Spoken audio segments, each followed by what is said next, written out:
So what was it like being on that tour?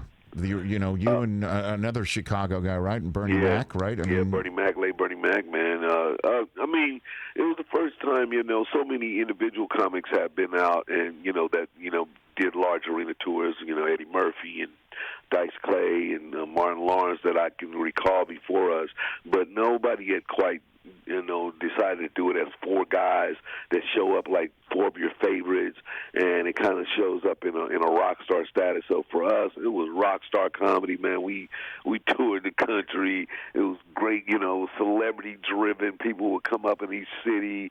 I wasn't married at first, so it was girls and everything, and then I got married, and it changed, and but it was still a good time, though. I bet. I'm sure it was. When we mentioned it, you were you zoomed in on NFL Draft-a-thon live, and you were in a car, and Kevin Hart was in his home office, and he widened his shot out, and there was it was a beautiful painting of Bernie Mac. I mean, that painting was on his office wall. Yeah, man. Kevin Hart.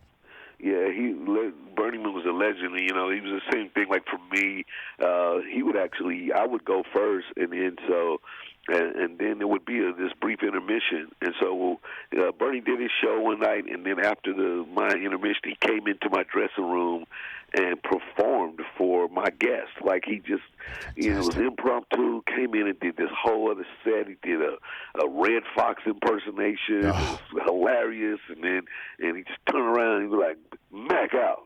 And just walked out, and it was just like one of the greatest legendary moments of comedy, like, because nobody expected it, and he just came in and killed the room, and he was like that. Like, after the show, he would just kind of go do his own thing. He wasn't, an after-party, go hang out guy, so he'd do a show, be a great friend, and then he'd go off and be in the Mac world, just kind of keeping it quiet and simple. Yeah, sure. And Steve Harvey, we had him on at the Super Bowl because he's the host of NFL Honors. Yeah. And my audio executive, Mike Del Tufo, said that Steve Harvey would remember him working with him. And it's kind of looked like Steve was putting on airs that he remembered Mike, just completely apropos of nothing. Cedric, if you could handicap that, do you think he actually did remember Mike, or he put on airs that he remembered Mike? What do you think? Steve Harvey? Yeah. Yeah, he probably, Steve Harvey did a lot of stuff in Chicago during that time as well. So yeah, he knew exactly what was going on. Okay, all right, very good. Just figure all that. Hey, you watched all the way to the end. Thanks for that. Watch more right here.